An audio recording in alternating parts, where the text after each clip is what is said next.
मनुष्यों के बंधन और मोक्ष का कारण मन ही है। वह मन यदि विषय आसक्त होता है तो बंधन का कारण बनता है और विषयों से रहित होता है तो मोक्ष का कारण बनता है। बंधन और मुक्ति कोई लोकांतर में देवी देवता बैठकर हमारे लिए नहीं बनाते हैं, लेकिन हमारे पास जो शरीर और परमात्मा के बीच का जो सेतु है मन, वही बंधन और मुक्ति का अधिकारी बनता है। आज आदमी समझते हैं कि सबको खुश करो, लोकानुरंजन करो, लोगों को राजी रखो, वोट लेना है तो लोगों को राजी रखो, विषय भोग चाहिए तो लोगों को राजी करो और ऐहिक वाहवा चाहिए तो लोगों को राजी करो, लोकानुरंजन करो। लेकिन धर्म में गति चाहिए तो लोगों की सेवा करो। जयराम जी, राजी करना एक बात है, सेवा करना दूसरी बात है। राजी करना जैसे मूर्ख बच्चे को राजी करना, आप फटाकड़े से भी राजी कर देते हैं, लेकिन सेवा नहीं है। वो बच्चे को पोल्सन लगा के भी राजी कर देते हैं। तो आजकल उन किताबों की बड़ी बिक्री है कि दूसरे को वश कैसे करना, दूसरे को राजी कैसे करना, दूसरे से काम कैसे लेना, ऐसे पुस्तक परदेश में छपते हैं और अपने देश में भी उसका अनुवाद होता है और हजारों लाखों की संख्या में वो बिकते हैं। इन तत्वज्ञान की नजर से देखा जाए तो ये शोषण का प्रचार करने के पुस्तक हैं जयराम जी के।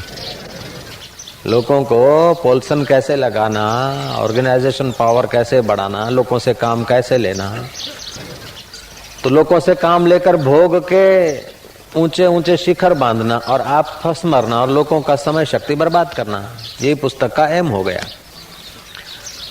तो लोकानुरंजन उन लेखकों का, उन पुस्तकों का मैं नाम नहीं ले रहा हूं, लेकिन ऐसे पुस्तक भी मेरे सुनने देखने में आए। तो ये पुस्तक अभी बड़े तेजी से बिकते हैं क्योंकि आदमी का दृष्टिकोण बहुत छोटा हो गया। दूसरों का उपयोग करने की वृत्ति, दूसरों का उपयोग करके मनमाना भोग भोगना, ये हल्के विषय व्यक्ति की मांग है। हल्का जो विषय है वो दूसरों का उपयोग करके विषय भोग भोगना चाहेगा, लेकिन जो धार्मिक विषय है वो दूसरों की सेवा करके भोग भोगना चाहेगा। फिर भी हल्के विषय को तो अशांति रहती है, लेकिन उत्तम विषय को भी परम शांति तो नहीं मिलती है, क्योंकि भोगों में परम शांति का कोई गुंजाइश नहीं। जय जय। तो कैसे विषय भोग भोगना, कैसे विश्वविख्यात होना, कैसे प्रसिद्ध होना और कैसे फैक्ट्री चलाना और कैसे लोगों से काम लेना, इस प्रकार के प्रेरणादायी जो पुस्तक है उनकी बड़ी भूरी भूरी प्रशंसा होती है और लाखों की संख्या में बिकते हैं। तो लोकानुरंजन करने वाले व्यक्ति विषय भोग में कुशल हो सकते हैं, विषय भोग भोग सकते हैं, लेकिन मुक्ति उनसे कोसों दूर हो जाएगी। और जब तक मुक्ति नहीं मिली तो बंधन है, और बंधन वाला कितना भी अपने को सुखी माने, बेवकूफी के सिवा और कोई सुख नहीं। जयराम जी के। पराधीन स्वप्ने सुख नाही,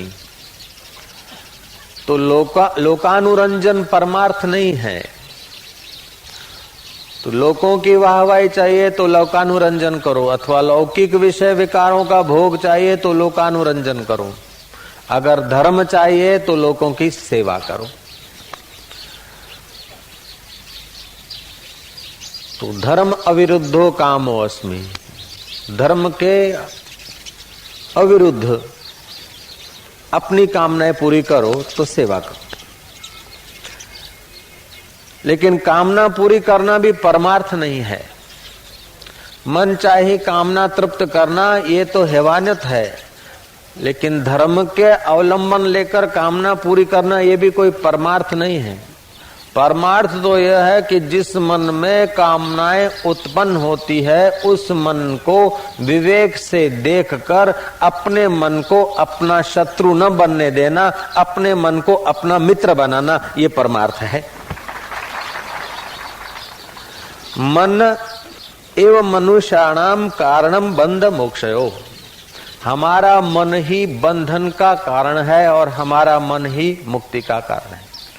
अगर मन में ऐहिक विषय पकड़ने की इच्छा है, ऐहिक वासनाएं तृप्त करने की इच्छा है, तो हमारा मन हमारा शत्रु है। और मन में नश्वर पदार्थों के विकार और वासना नहीं है, तो वही मन हमारा आत्मज्ञान के तरफ चलता है। और लब्ध्वा ज्ञानम पराम शांति, आत्मज्ञान मिला तो परम शांति मिली, इच्छित पदार्थ मिला तो क्षणिक हर्ष मिलेगा, क्षणिक हर्ष मिलेगा। और हर्ष की क्षण क्षण क्षण क्षण करते हर्ष बढ़ जाए तो जितना जीवन में हर्ष का हिस्सा है उतना ही शोक होता है।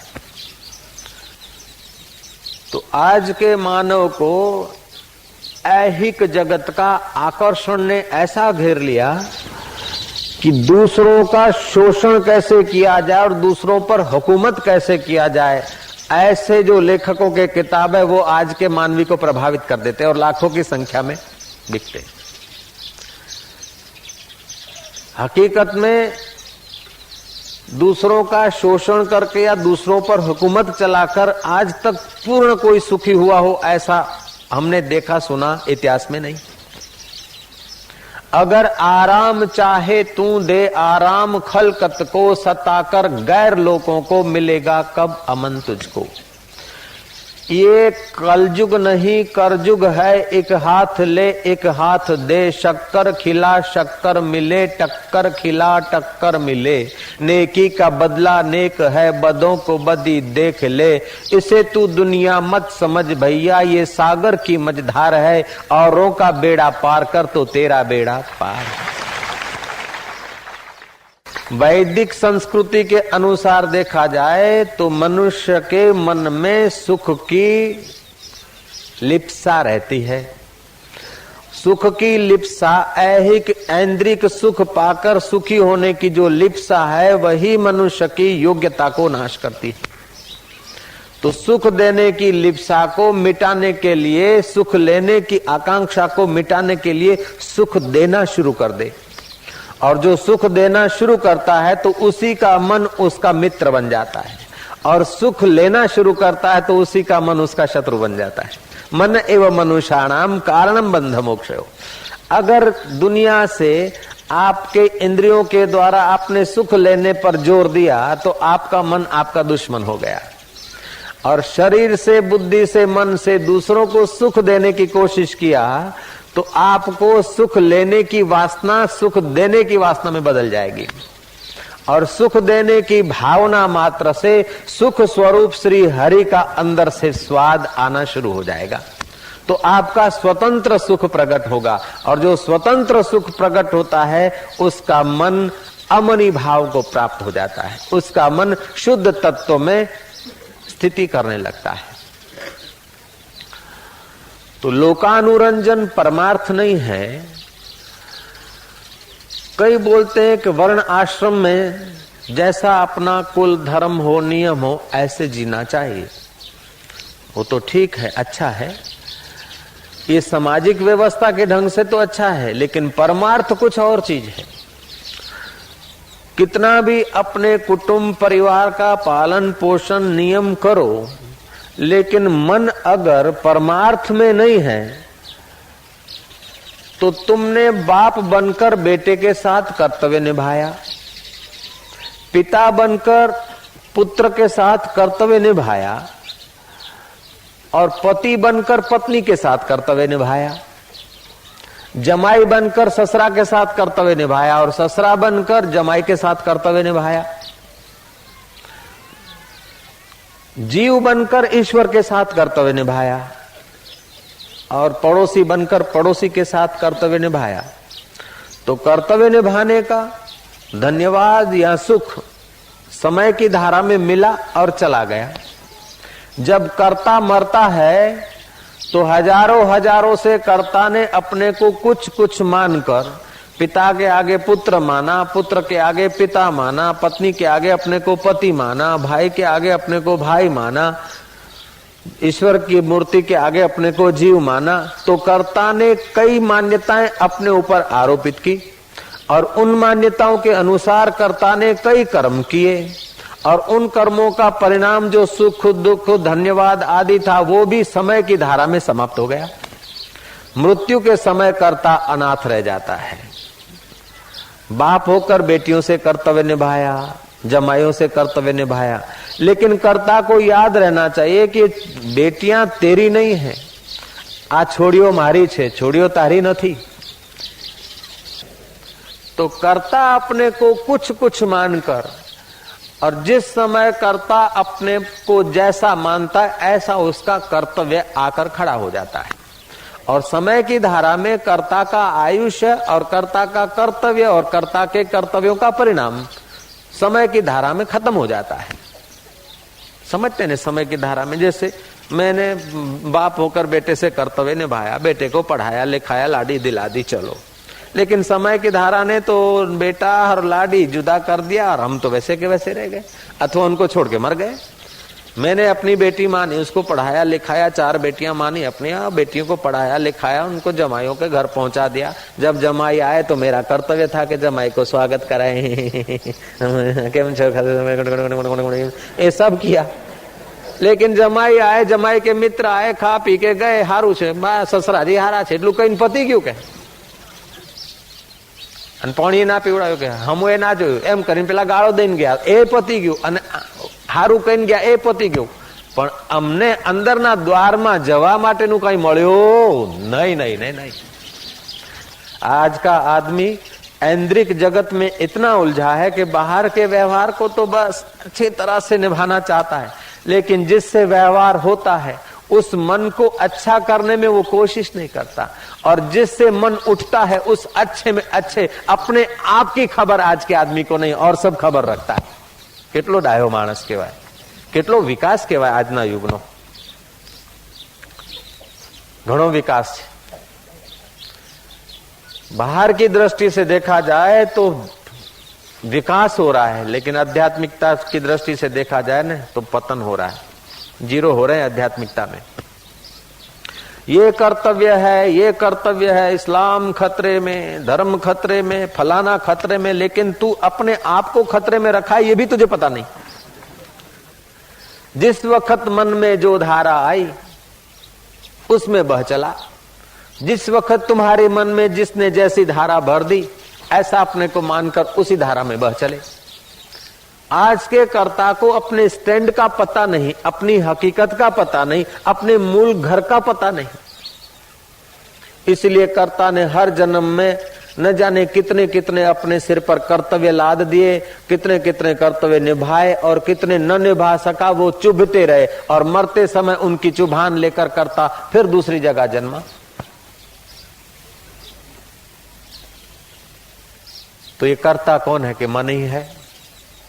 मन अगर इस संसार को सत्य मानकर इसमें से सुख लेने की कोशिश करता है तो समझो उसको दुख ही दुख मिलेगा। आज तक संसार से पूरा सुख किसी को नहीं मिला। हम जिस दिन ये बात समझ जाएंगे कि संसार सुख देने में समर्थ नहीं है और संसार सब दुख मिटाने में समर्थ नहीं है, संसार सब दुख मिटाने में समर्थ नहीं है, ये समझते ही दुख हारी श्री हरि का ध्यान लगना शुरू हो जाएगा। दुख हारी श्री हरि दुख दूर कर लेंगे। संसार पूर्ण सुख देने में समर्थ नहीं है, ये बात समझते ही कर्ता अपने सुख स्वरूप की खोज करके गोता मारे तो अभी अभी सुखी हो सकता है। जगत केवुं छे एनो विचार करशो नहीं, दुनिया कैसी है उसका विचार मत करना। देखने वाला मन किस वक्त कैसा है, देखने वाला मन जिस वक्त जैसा है उस वक्त दुनिया उसके लिए वैसी है। एक बाबा जी बैठे थे, गांव के बाहर उनका छोटा सा आश्रम था। कोई पथिक वहां से पसार हुआ। ये गांव में फूल झाड़ आदि दिखते हैं और नहर भी पसार होती है इस गांव के खेतरों से। मुझे लगता है ये गांव सुखी है। हमारे वहां जरा धंधा वंदा कम है, तो मैं ये गांव में रहूं तो कैसा रहेगा? ये गांव के लोग कैसे हैं? बाबा जी ने कहा, तू जिस गांव में रहता था वहां के लोग कैसे थे? उसने मुंह चढ़ाते हुए, 1.5 सेर इमली खाते हुए, नींबू चाटते हुए कहा कि वो तो ऐसे हैं, ऐसे हैं, ऐसे हैं, भर मार निंदा करने लगा। बाबा ने कहा, भैया ये गांव के लोग भी ऐसे ही है, यहाँ तेरा बसेरा नहीं होगा। जैसे उस गांव के लोग थे ना, वैसे के वैसे, उससे भी सवाए मिलेंगे यहाँ तेरे। बोले वो तो बड़े दुष्ट थे, बड़े स्वार्थी थे, बड़े नालायक थे, ऐसे थे, बस आमली खाई और नींबू खाया उनके विषय में। समझ गए ना आप लोग? शिष्य सुन रहा है कि बाबा जी तो गांव के लोगों की प्रशंसा करते, और इसको बोला कि ये भी यहाँ के भी ऐसे ही हैं। थोड़ी देर के बाद दूसरा आदमी आया। उसने पूछा कि महाराज जी मैं ये गांव में रहना चाहता हूं और आपको अनुभव होगा, तो कृपा करके ये बताओ कि ये गांव के लोग कैसे हैं। बाबा जी ने पूछा कि तुम जिस गांव में रहते थे वो गांव के लोग? बोले वो तो बड़े सज्जन हैं महाराज, वो तो बड़े सज्जन हैं, वे तो सत्संगी हैं, धर्मात्मा हैं, उनका स्वभाव तो क्या कहूं, बस परहित परायण है, मितभाषी है, कम बोलते हैं, अनावश्यक बोलते नहीं, बराड़ा पाड़ते नहीं, ज्यादा झगड़ते नहीं, सड़कें बंद करते नहीं, बड़े शांति से जीते हैं, टेबल पर बैठकर समाधान को मानते हैं। और वो गांव के मुखिया भी ऐसे, दोनों पक्ष के एक दूसरे को समझने की कोशिश करते हैं। सत्ता का दुरुपयोग नहीं करते, लेकिन सत्ता का सदुपयोग करके एक दूसरे की सेवा में संलग्न है। हमारे गांव के लोग ऐसे हैं। बोले तो ये गांव के लोग भी ऐसे ही हैं, उनसे भी अच्छे सवाए। शिष्य चकित हो गया कि 2 घंटे पहले बोला कि ये गांव के लोग ऐसे है, नफट है, फलाना है, फलाना है, और अभी बाबा जी कहते हैं कि अच्छे हैं, सज्जन है, परोपकारी है, मितभाषी है, हितैषी है, संयमी है, इंद्रिय निग्रह है, मनोनिग्रह करते हैं, साधु संतों का सत्कार करते हैं। ये उन्हीं गांव के लोगों ने कुटिया बना कर दी, उन्हीं गांव के लोगों ने मंडप बनाया, उन्हीं गांव के लोगों ने सब कुछ किया। गांव के लोग बड़े सज्जन है। बाप जी, वो आदमी तो गया, बाप जी से पूछा कि बाप जी आप झूठ बोलना कब से सीखे? बोले हम झूठ बोलना नहीं सीखे, आदमी का जैसा मन होता है वो जहां भी जाएगा ऐसा ही उसको वातावरण मिल जाएगा। आपके मन में जैसे विचार आते हैं उन्हीं विचारों के लोग आपके मित्र बन जाएंगे। आपके मन में जैसी मान्यताएं हैं ऐसी मान्यता के अनुरूप व्यवहार करने वाले लोग आपके इर्द गिर्द मिल जाएंगे। आप समझेंगे लोग लुच्चे लुच्चे, तो बिल्कुल लुच्चे लोग आमंत्रित हो जाएंगे और आपसे लुच्चाई का व्यवहार करेंगे। और आप समझेंगे सज्जन है, सब में ईश्वर है, तो आप में ईश्वर देखने वाले लोग आपके पास आ जाएंगे। जयराम जी की। तो जैसा तुम्हारे मन में दृढ़ चिंतन होता है, वातावरण सूक्ष्म जगत के वातावरण में से भी ऐसा ही देवत्व, यक्ष, गंधर्व, किन्नर और मनुष्य जात, उसी प्रकार के लोग आपके तरफ आकर्षित हो जाते हैं। ये तो हुई व्यवहारिकता। लेकिन परमार्थ क्या है कि लोकानुरंजन परमार्थ नहीं है, धार्मिकता भी परमार्थ नहीं है, मन से विषय वासना का अभाव और निर्विषय मन की वृत्ति जो है वो परमार्थ है। तो यहां कहते हैं मनुष्यों के बंधन और मोक्ष का कारण मन ही है। वह मन यदि विषयासक्त होता है तो बंधन का कारण बनता है, और विषयों से रहित होता है तो मोक्ष का कारण बनता है। जिस जिस आदमी को जहां जहां सुख का एहसास होता है, वॉलीबॉल खेलते समय, क्रिकेट देखते समय, मैच देखते समय, अथवा सुंदर भजन गाते समय, या कोई भर्त काम करते समय, भोजन बनाते समय या भोजन खाते समय, फिल्म देखते समय या फिल्म में शूटिंग करते समय, अथवा महाराज फिल्म का रील उतारते समय, जिस जिस वक्त आनंद आता है या मजा आता है, उस वक्त जाने अनजाने उन व्यक्तियों का मन कुछ अंशों में एकाग्र होता है। जब जब एकाग्र होता है तब तब उस विषय में, उस कार्य में आनंद आता है, मजा आता है। मन की एकाग्रता में दो शक्तियां छुपी है, एक तो आनंद और दूसरा सर्जन की क्षमता। जितना मन एकाग्र होता है उतना उसमें खुशी आती, आनंद आता है, और उतना ही सर्जन का सामर्थ्य आता है उसमें। तो जो कार्य आपको रुचिकर है उसमें आपको आनंद आता है, तो रुचिकर है तो मन वहां लग जाता है। मन लग जाता है तो अनजाने में कुछ परसेंटेज एकाग्र हो जाता है। जैसे मान लो कि 1 घंटा में 1000 संकल्प करने वाला मन है, लेकिन आपको अपने रुचि के अनुसार कोई काम मिल गया तो वहां 900 संकल्प विकल्प होंगे। एक कल्पना है, अनुमान है, 900 हो सकते हैं, 800 भी हो सकते हैं, 700 भी हो सकते हैं, ये दृष्टांत है। तो आपको मजा आएगा।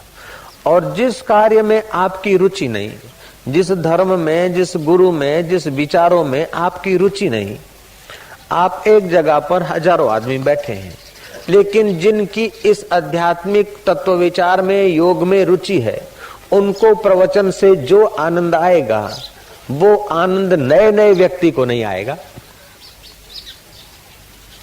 तो जब जब मन के अनुकूल घटना घटती है तो मन के संकल्प और विकल्प कम होने लगते हैं और आनंद आता है। अब दूसरे पहलू पे चलें तो अनुकूल वेदनियम सुखम, प्रतिकूल वेदनियम दुखम। अनुकूलता को हमने सुख माना और प्रतिकूलता को हमने दुख माना। तो अनुकूल और प्रतिकूल ये सुख और दुख के सर्जक हैं। और जब विषयों में लगेगा तो कभी अनुकूलता मिलेगी, कभी प्रतिकूलता मिलेगी। सतत अनुकूलता कहीं नहीं मिलेगी और सतत प्रतिकूलता कहीं नहीं मिलेगी। तो कभी सुख और कभी दुख। तो सुख और दुख की थपेड़े खाते खाते मन क्षीण होता जाएगा। मन का सामर्थ्य, एकाग्रता की क्षमता नाश होती जाएगी। इसीलिए अनुकूलता का या प्रतिकूलता का जो सुख दुख है उसको पकड़े नहीं, उसको देखें। अनुकूलता आई और सुख मिला तो विषय में अनुकूलता आई और सुख मिला तो उस सुख को मिला हुआ जाने। जो मिला हुआ जानोगे तो उसमें आसक्ति नहीं होगी। और ये याद रहे कि जो मिली हुई चीज है वो अपनी नहीं है, परिस्थितियों की है। तो मिली हुई चीज सदा नहीं रहती, लेकिन मन को देखने वाला सदा रहता है। तो मिली हुई घटना, मिली हुई वस्तु, मिला हुआ पदार्थ सदा नहीं रहता, लेकिन मिला बिछड़ा जिससे महसूस होता है उस मन को देखने वाला सदा रहता है। मन को देखने वाला सदा रहता है। वो मैं कौन हूं उसका अगर खोज करे तो अपने आप को पाले और मुक्ति का द्वार खुल जाए।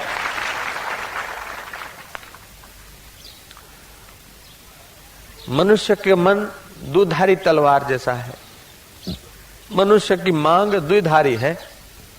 एक तरफ मनुष्य चाहता है कि मैं दिव्य बनूं, अच्छा बनूं,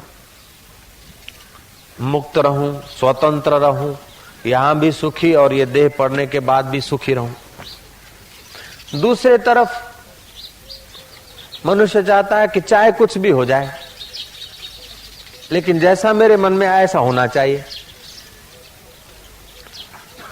तो विषय विकार के तरफ भी झुका रहता है और दिव्य होने के तरफ भी झुका रहता है। किसी गांवों में, देहातों में, पुराने देहातों की कल्पना करो जहां आईना पहुंचा नहीं, अरीसा पहुंचा ही नहीं। तो वक्र मुंह वाला आदमी दूसरे के मुंह को वक्र काय देखता है। तो जो आईने में जिसने कभी नहीं देखा वो दूसरे की दाढ़ी, मूंछ अथवा दूसरे के चेहरे पर छोटा सा तिल भी उसे दाग देखेगा। अगर आईना दिख जाए तो फिर पता चलेगा कि अपने चेहरे पर क्या क्या है। ऐसे मनुष्य दोष दूसरे का देखता है और गुण अपना देखता है। मनुष्य का मन अगर आईना बन जाए तो दूसरों के दोष जैसे देखता ऐसे अपने दोष देखने लग जाए और दूसरों के गुणों की जैसे बेपरवाही रखता है ऐसे अपने गुणों की बेपरवाही रखने लग जाए तो मनुष्य का मन जल्दी से शुद्ध होने लगता है और मुक्ति का कारण बन जाता है। साधक को हमेशा अपना किया हुआ किसी ने अपकार किया है वो भूल जाए और अपने उपकार किया है वो भूल जाए, मन शुद्ध होगा। साधक हमेशा 3 बातों को सिरोधार करे, वेद के वचनों को, माता पिता और गुरुओं के वचनों को और अपनी गलती बताने वाले के वचनों को। अपनी गलती को सिरोधार करे, साधक ऊंचा उठ जाएगा। अपनी गलती क्षमा करने में देर नहीं लगती और दूसरे की गलती बड़ी देखने में देर नहीं लगती। कई बार सुनाई वो बात कि पस्तियों का बंडल गिर पड़ा और बुद्धू हलवाई ने देखा कि वो 6 मासिक पेपर, गणित में 4, इतिहास में 5, भूगोल में 3, समाजशास्त्र में 0, गुस्से आ गया। लड़के की बोची पकड़ी कि 7મા ધોરણમાં આવું પરિણામ 6 માસિક પરીક્ષામાં, तू શું समझे छे, तू क्या समझता है। लड़के की फेंट पकड़ के ठूसा उठाया। लड़का रोया, बोले पापा ये पेपर तो ऊपर से गिरे हैं और पुराने हैं, इस पर नाम तुम्हारा लिखा है, मेरा पेपर मेरे पास है। वो क्रोध कहां गया पूछो, वो शिक्षा करने का फोर्स कहां गया। जो ठूसा चला था 2.5 सेर का, फेंट पकड़ी गई थी, वो कहां गया। अपनी गलती दिखी, वो अपने आप शांत हो गया। ऐसे ही अध्यात्म विद्या कहती है कि दूसरी आकृति में, दूसरी बॉडियों में जब तुम अपने को देखने का आदत डालोगे न, तो तुम्हारा क्रोध, भय, विकार सब शांत होता जाएगा। द्वैत ऐसा कोई दुर्गुण नहीं है जो द्वैत भाव से पैदा न होता हो, और ऐसा कोई सद्गुण नहीं है जो अद्वैत ज्ञान से प्रकट न होता हो। इसलिए जीवन में अद्वैत ज्ञान की आवश्यकता है, यही परमार्थ है। लोकानुरंजन परमार्थ नहीं। विषय विकार चाहिए तो लोकानुरंजन करो, धर्म का अनुष्ठान करना है तो लोगों की सेवा करो, और मोक्ष पाना है तो मन को निर्विषय करो। भोगी अपने मन में भोगों को भरता है। भोगी भी 3 प्रकार के होते हैं, उत्तम, मध्यम और कनिष्ठ। कनिष्ठ भोगी तो न एकादशी देखेगा, न पूर्णिमा देखेगा, न अपना देखेगा, न पराया देखेगा। कैसे भी करे, कैसे भी आए, फिर चाहे छल का, कूड़ का, कपट का, हिंसा का अवलंबन लेकर भी भोग भोगे। कैसे भी करके हैप्पी रहो। हैप्पी में से अपभ्रंश होकर हिप्पीवाद चला। कैसे भी करके अगर कोई हैप्पी रह सकता हो तो हिप्पी लोग खुश होने चाहिए, लेकिन ज्यादा परेशान है। कुछ भी गमे तेम करो, गमे ते खाવું પડે, गमे ते કરવું પડે, गमे તેવા કૂડ, કપટ, છલ, દગાબાજી કરીને આપણે મોજ કરો, એવા વિચારથી જે લોકો જીવે છે એને કનિષ્ઠ ભોગી કહેવાય, હલકા ભોગીઓ કહેવાય। એને પશુ ના કહેવાય। જો એને પશુની સાથે સરખાઈએ તો પશુ नाराज થઈ જાય। कभी कभी पशु भी नाराज हो जाते होंगे। पशु कहते हैं कि हम तो अपने पुराने कुकर्मों का फल भोगकर ऊंचे उठ रहे हैं, और ये अपने मनुष्य जन्म को बर्बादी के तरफ ले जाकर नीचे जा रहा है। हमारी बराबरी कैसे करते हैं। और हमें कोई रूखा सूखा टुकड़ा फेंक के जूठा दे देता है, हम खाते, उसके घर की चौकी रखते हैं। वो खड़ा में है तो हम खड़ा तक पहुंचाने को जाते हैं और रात को वहीं सो जाते हैं खेतर में। खड़ा में माल आया है और खेडूत सोया है तो कुत्ता भी सोता, और कोई अनजान ढोर आया है, आदमी आया तो कुत्ता भौंकता है। वो खड़ा में सोया हुआ आदमी जगेगा, कुत्ता को जोड़ा मारेगा, जूता मारेगा, पत्थर मारेगा, फिर भी उसका भौंकना चालू रहेगा। वो तब तक भौंकता रहेगा जब तक अनजान आदमी मालिक के खटिया पर आया नहीं और मालिक के साथ बातचीत किया और मालिक का आवाज सुना के मालिक का परिचित है, तब कुत्ता चुप रहेगा, नहीं तो भौंकता ही रहेगा। लेकिन कनिष्ठ भोगी तो मालिक का भी शोषण कर लेगा, जिसका टुकड़ा खाया है, जिसके वहां रहा है, उसका भी गला नोच के सुखी रहने की कोशिश करेगा। वो कनिष्ठ भोगी है। मध्यम भोगी वह है कि जियो और जीने दो, आप भी सुखी रहो। आपने मेरा उपकार किया तो मैं आपका तो नहीं बिगाड़ूंगा, लेकिन इसका बिगाड़ा हूं, आप आड़े मत आओ, मेरा काम होने दो, तमारू शू जाए। उत्तम भोगी यह है कि शास्त्र मर्यादा के अनुसार यहाँ के भोगों को भोगेगा, लेकिन देखेगा कि यहाँ का धन वैभव यही भोग के शरीर नाश हो जाएगा। इसकी अपेक्षा उस धन का, शक्ति का दान पुण्य और सदुपयोग करे ताकि स्वर्ग में भी भोग मिले। ये उत्तम भोगता है। यहाँ के भोग अल्प हैं, इसलिए थोड़ा संयम करके परलोक में सुखी होऊं, इस भावना से जो सेवा करेगा अथवा दान पुण्य करेगा वो उत्तम भोगी माना जाता है। लेकिन ऐसे उत्तम भोगी को भी परम शांति तो नहीं मिलती, क्योंकि उस भोगी के अंदर भी भोग भोगने की इच्छा है। यहाँ के भोग नहीं तो स्वर्ग के भोग, लेकिन भोग भोगने की जब तक मन में इच्छा है महाराज, तब तक मुक्ति नहीं, बंधन जरूर है।